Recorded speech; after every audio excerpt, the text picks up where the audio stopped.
He's a fugitive and a vagabond on the run. First and foremost, I would like to start off by giving all praises, honor, and glory to Yahawah, Bahashem, Yahawashi, Bahashem, Rekah Kodash. I would like to give double honors to the head apostles and the elders of Great Millstone, the true leaders of Israel to this day, who taught me this truth. And I would like to say Shalom to all the Akim and Akwa that's believing on this truth and that's seeking their salvation at the hands of Yahawah and his only begotten Son, Yahawashi. I would like to say Shalom. So today, I just want to speak on how this self-proclaimed white man, all right, is a fugitive and a vagabond in the earth. And he's on the run from Yahawah Shem Yahawashi, okay, in the judgment that is written. And that's why we see this devil going under so many aliases, okay, so many different names in the earth, such as so-called white people, a white race of people, when there's no such thing as a white race of people. Okay, you are a clean leopard, my man. You your blood show forth through your skin. So if you're looking for a color, you will be red. All right. But you do have a biblical nationality, and it will be a Hebrew Edomite. All right. That has went as far as trying to set themselves up as the people of the Lord. Is to come out. Okay. The so-called Negroes, Latinos, and Native Americans are the true biblical Hebrew Israelites, and we are fulfilling prophecy. Okay. We're over here in America, which is Babylon the Great, oppressed together. We've been scattered to the four corners of the earth. Okay, just because you're dwelling in our land, don't make you the people. Okay, but what you are fulfilling is Luke 21. Okay, matter of fact, we'll start there. What you are fulfilling is Luke 21. Okay, the Gentiles trotting down our land. Let's go there. This is Luke 21. You're not going to continue to be able to hide. Okay, you've been found out. Okay, you've been sentenced. Okay, and we're waiting for Yahawashi to come deliver that judgment. This is Luke 21 and 24. And they shall fall by the edge of the sword and shall be led away captives into all nations. Okay, that happened to the so-called Negroes, Latinos, and Native Americans. Okay, and we're still in captivity to this day. Okay, Baruch 3 and 8. All right, continuing on. And Jerusalem shall be trodden down of the Gentiles, okay, and until the time of the Gentiles be fulfilled. And we're quickly approaching that time where the time of the Gentiles is going to be fulfilled, because this devil have been revealed, as it tells you in Second Thessalonians. Let's go there, and then we'll get the definition of fugitive and vagabond. This is Second Thessalonians, and we'll start up at 5. It says, "Remember ye not that when I was yet with you, I told you these things, and now ye know what withholdeth, that he might be revealed in his time. For the mystery of iniquity doth already work." Okay, and who was in power when our Lord Yahawashi, okay, walked the earth? It will be none other than the Edomites, but they were going under the code names of the Romans. All right, that's who was at work then. Only he who now letteth will let until he be taken out of the way, and then shall that wicked be revealed, which is the point. Okay, this goddamn devil has been revealed for who he truly is. The devil that the Bible speaks of. Okay, the wicked of the earth. All right. And once again, he has been revealed. Okay, he has been sentenced. All right, and we're waiting for the judgment. Then shall that wicked be revealed, whom the Lord shall consume with the spirit of his mouth, speaking about the prophets, and shall destroy with the brightness of his coming, speaking about his second coming, when he come with the host of heaven. Verse 9. Even him whose coming is after the working of Satan with all power, signs, and lying wonders, because this nigga come in the energy of Satan. All right. So now let's get these two definitions, because this the self-proclaimed white man is a fugitive and he's a vagabond in the earth, and you're not going to be able to escape judgment. No matter how much you try to upset prophecy, you're not going to be able to escape. Okay, this fugitive will be caught. All right. Let's go to definition of fugitive. Fugitive.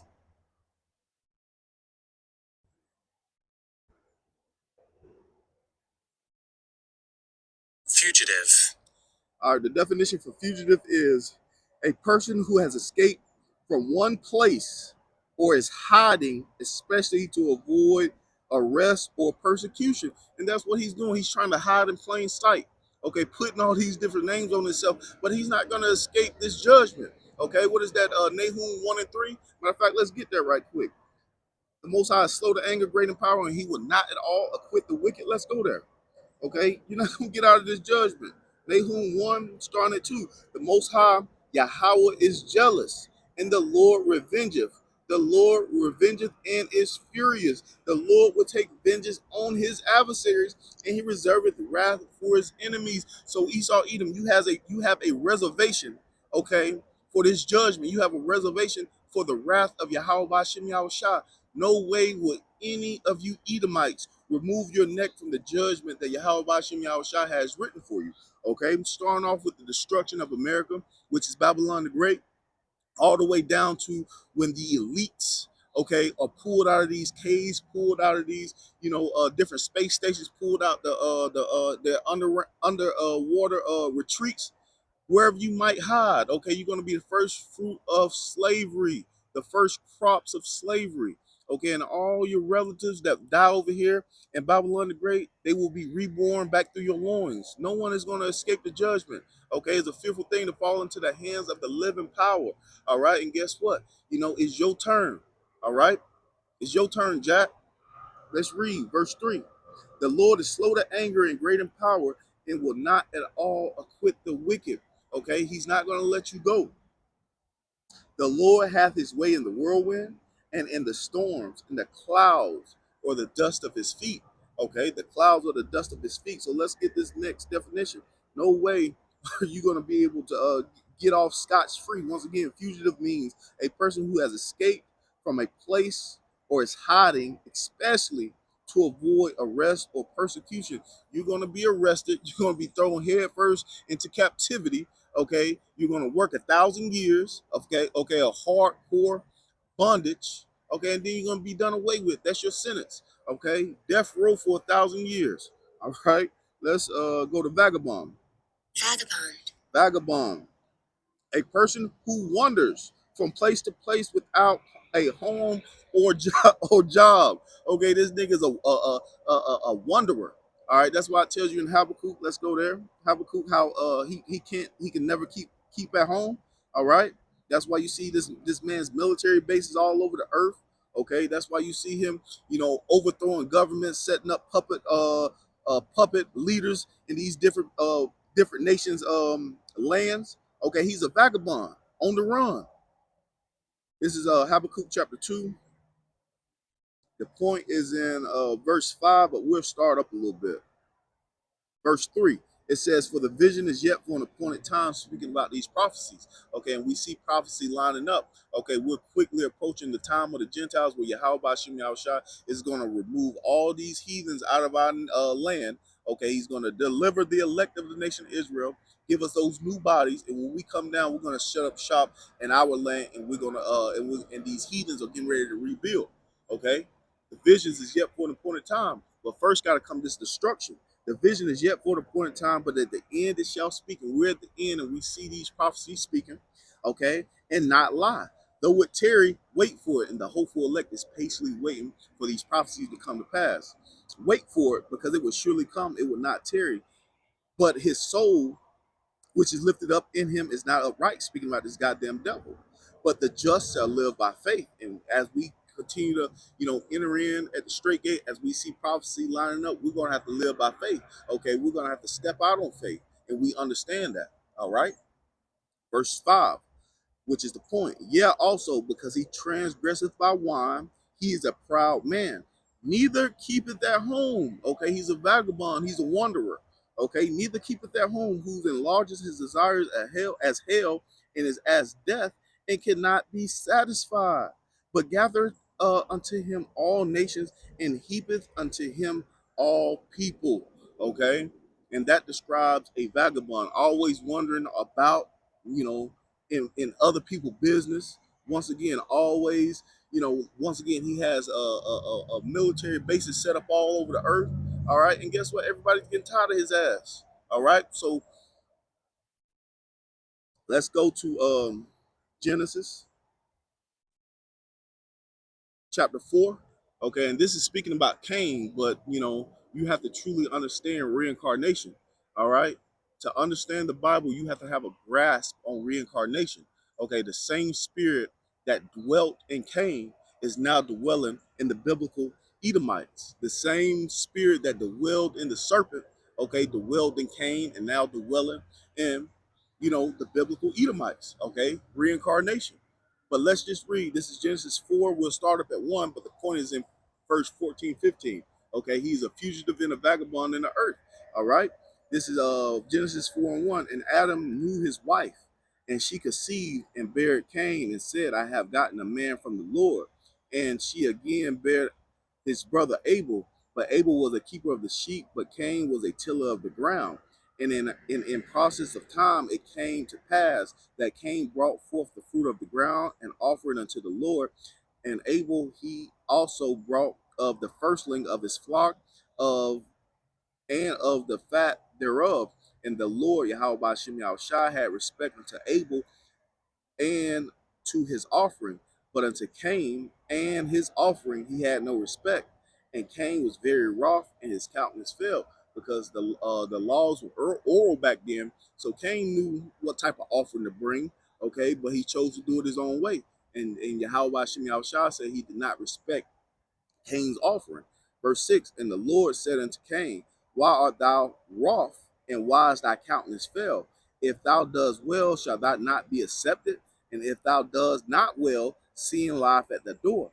And unto thee shall be his desire, and thou shalt rule over him. And Cain talked with Abel his brother, and it came to pass, when they were in the field, Cain rose up against Abel his brother, and slew him. And the Lord said unto Cain, where is Abel thy brother? And he said, I know not, am I my brother's keeper? So Cain basically just lied. Okay, just like Esau Edom. What does it tell you in Psalms 58? How the wicked are estranged from the womb. They matter of fact, let's just go there. All right.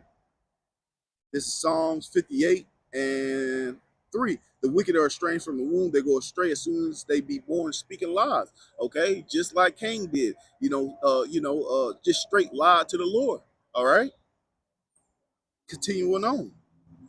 Verse 10. And he said, what hast thou done? The voice of thy brother's blood cried to me from the ground. And see, Yahawah is not going to forget all the blood. Okay, Cain done spilled. Okay, Esau Edom done spilled. Okay. This nigga's the heavyweight champion of blood. And you think Yahawah is not going to repay him? Because you got to remember, Cain didn't get punished at that time. Okay? All that wickedness that Cain done did, that Esau Edom done did, he's about to get judged in this time. All right? And he said, what hast thou done? The voice of thy brother's blood cried unto me from the ground, and now art thou cursed from the earth, which has opened her mouth to receive thy brother's blood from thy hand. And guess what? Esau tried to slay Jacob. All right, and in these last times, Esau gonna try to slay Jacob, and we understand he gonna get to touch 2/3 of you wicked niggas, but he's not gonna touch the elect. And if any men have to be martyrs for Yahawashi sake, guess what? We're gonna be the first ones raised up on those chariots. So it is what it is. But Cain and Esau got that same spirit in them. Okay, always trying to slay their brother. Let's read again. It says, and now art thou cursed from the earth, which has opened her mouth to receive thy brother's blood from thy hand. When thou tillest the ground, it should not henceforth yield unto thee her strength. A fugitive and a vagabond shall thou be in the earth. And guess what? The earth is not yielding their strength under this self-proclaimed white man. And once again, he is a fugitive and a vagabond in the earth, and now he has been caught. Okay, verse 13. And Cain said unto the Lord, my punishment is greater than I can bear. Okay, and that's the same sentiment that this goddamn devil is speaking about now. That's why he's trying to set up a pseudo blessings in the earth, because he don't want to be judged. He's trying to escape his judgment, but no way, no how are you going to be able to remove your neck. Okay, you getting ready to receive double for all you have done to the nation of Israel. All right. Verse 14, behold, thou hast driven me out this day from the face of the earth, and from the face shall I be hid, and I shall be a fugitive and a vagabond in the earth. And it shall come to pass that everyone that find me shall slay me. Verse 15, and the Lord said unto him, therefore whosoever slept Cain, shall be sevenfold, shall revenge shall be taken on him sevenfold. And the Lord set a mark upon Cain, least any should find him and kill him. And that mark was a mark of leprosy. Once again, he's a clean leper. Okay, his blood showed forth through his skin. That was the mark. Okay, because when that spirit came back into the earth, it came back through Isaac, which Isaac had Jacob and Esau. Okay, and Esau came out red all over like a hairy garment, and Jacob just came out. Okay, but he had that mark of leprosy on him. All right, so you have to understand that um, Esau is going to get that is going to get his punishment. He's not going to be able to escape that punishment. Okay, and that mark was for these end times. Okay, so he could be pointed out, called out. Okay, nobody, everybody on the earth have some type of melanin or pigment to them, except for this nation of people. Okay, you got to ask yourself why. Okay, that was that mark given into Cain, so he could be pointed out in the end days to receive his judgment. All right, so now let's go to Micah chapter 2, and we'll start at 3. Okay, because none of these Edomites are going to be able to remove their neck from the judgment that's set for them. This is Micah 2 and 3. Therefore, thus saith the Lord, behold, against this family. Okay, so because you got in these end times, you know, these Edomites trying to be buddy buddy with Jake. Okay, talking about it's us against the elites. No, no, no. Okay, it's the elect of the nation of Israel. Okay, we don't give a fuck about you goddamn devils. All right, your elites have sold you out. Okay, they done took the blessing.